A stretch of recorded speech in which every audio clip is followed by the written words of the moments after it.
فرماتے ہیں لعق الاصل شفاء من کل داء، شہد کو لعق کہتے ہیں چاٹنے کو نا، چاٹنے کو۔ اب کھانا کہیں، بہرحال ادھر جو ہے لفظ اس کا ترجمہ کرنے کا میں پابند ہوں۔ شہد کو چاٹنا جس طرح یہ ہے کھانا، ظاہر ہے آدمی دونوں ہاتھ صاف کر کے کھاتا ہے۔ غسل الیدین قبل الطعام و بعد الطعام ینفی الفقر، کھانے سے پہلے اور کھانے کے بعد۔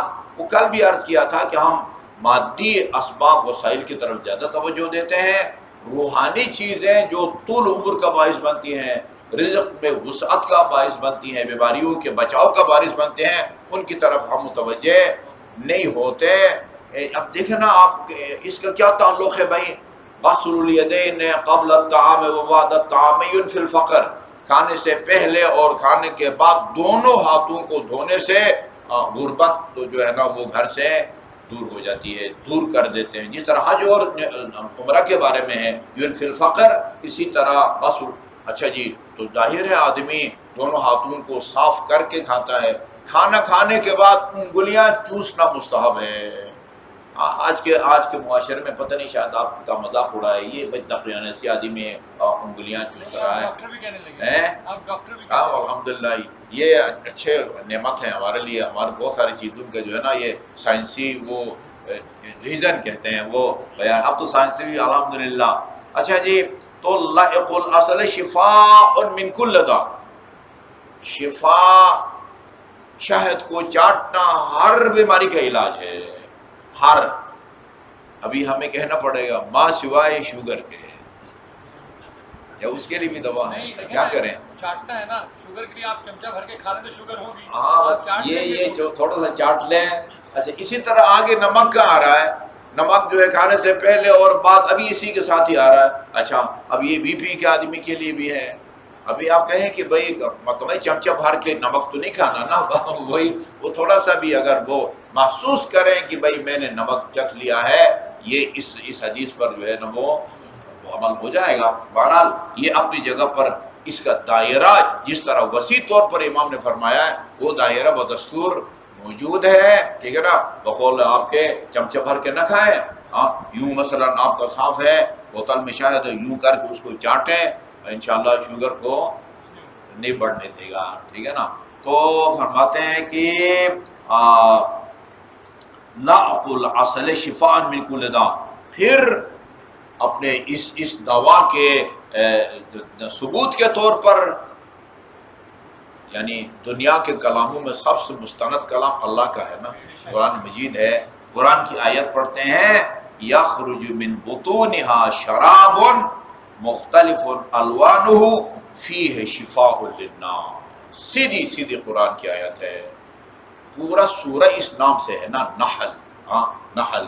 اللہ تعالیٰ نے ان کو اس طرح تربیت دی ہوئی ہے، وہ ماں کے پیٹ میں، یا پتہ نہیں وہ ہی ماں کے پیٹ میں بچے دیتے ہیں، انڈے دیتے ہیں، یہ جو شہد کی مکھی ہے، انڈے نا، وہ انڈے کے اندر ہی جو ہے نا تربیت حاصل کر ڈگری لے کے آتے ہیں، پھیل جاتے ہیں اور مختلف پھولوں پر جو ہے نا ان کا رس چوستے ہیں۔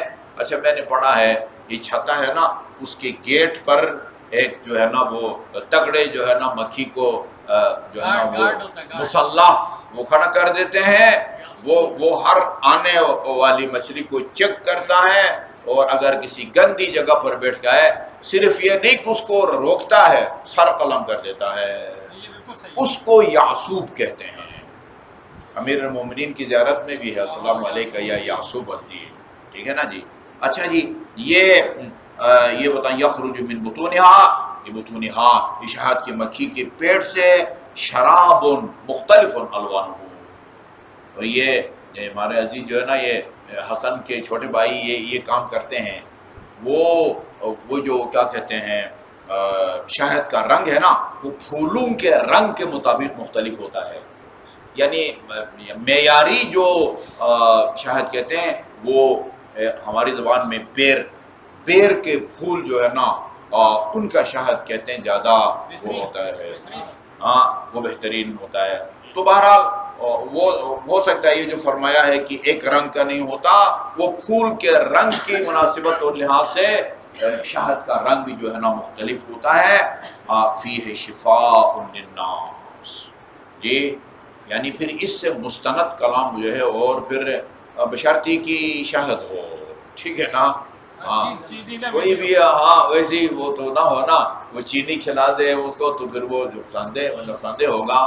تو بہرحال ملاوٹ نہ ہو اور واقعاً شہد ہو تو فیہ شفاء للناس. خدا نے فرمایا ہے وَهُوَ مَعَ، یہ دیکھیں جی، وَهُوَ یہ شہد بھی، اور پورا معجون کا جو ہے نا وہ طریقہ بتاتے ہیں. مفردات کیا افراد ترکیبی کہتے ہیں نا اس کو، یعنی معجون میں جو چیزیں شامل ہیں اجزاء ترکیبی. وَهُوَ قرآن، یہ بھی شہد بھی مع قراءۃ القرآن، ساتھ قرآن کی تلاوت بھی ہو. قرآن کی کیا تلاوت ہو؟ مثلا وَنُنَزِّلُ مِنَ الْقُرْآنِ مَا هُوَ شِفَاءٌ وَرَحْمَةٌ لِّلْمُؤْمِنِينَ وَلَا يَزِيدُ الظَّالِمِينَ إِلَّا خَسَارًا. یا خود سورہ الحمد، وہ روایات ہیں کہ 70 مرتبہ الحمد جو ہے وہ مردہ کو زندہ کر سکتا ہے. سورہ الحمد یہ بہت سارے بہار. یہاں کسی خاص سورہ آیت کا ذکر نہیں، صرف قرآن کا ذکر ہے. تو ہم کہہ سکتے ہیں آیے شفا اس میں شامل ہے، اسی کو آیے شفا کہتے ہیں. وَنُنَزِّلُ مِنَ الْقُرْآنِ مَا هُوَ شِفَاءٌ وَرَحْمَةٌ لِّلْمُؤْمِنِينَ وَلَا يَزِيدُ الظَّالِمِينَ إِلَّا خَسَارًا. یا مثلا سورہ الحمد ہے، وہ بھی اسی طرح. وَمَضْغُ اللُّبَانِ،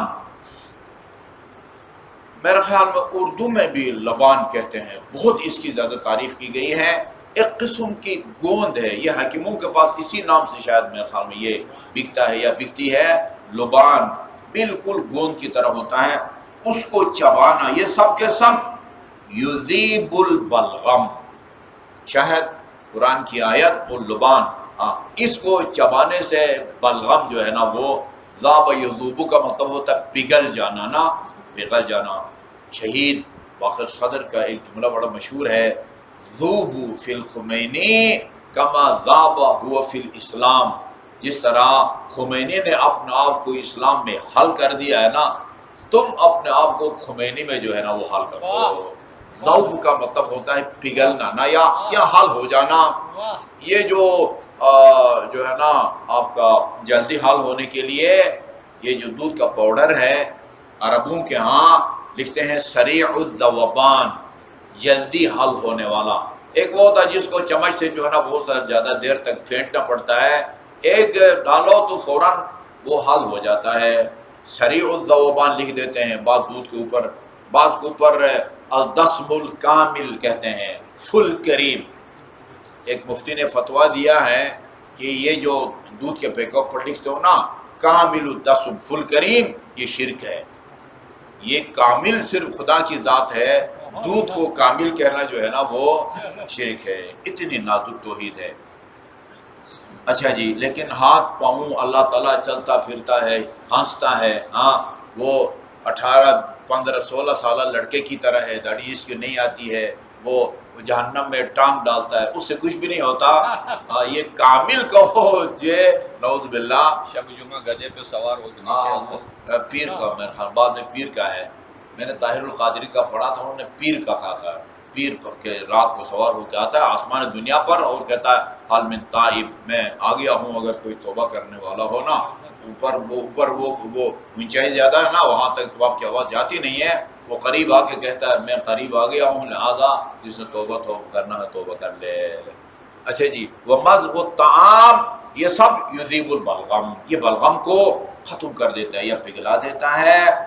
وَابْدَؤُوا بِالْمِلْحِ فِي أَوَّلِ طَعَامِكُمْ، وہ کھانے کی شروع میں کھانے کا آغاز نمک سے کرو. ترجمہ یہ بنتا ہے کھانے کا آغاز بالکل حتیٰ بی کا مریض بھی معمولی جو ہے نا یقیناً اس سے کچھ نہیں ہوتا ہے. یہ آپ نے متوجہ کیا ہے بھائی، چاٹنے کا حکم دیا ہے، بڑا جو ہے نا ڈونگا چمچہ میں بھر کے تو کھانے کا حکم نہیں دیا ہے نا.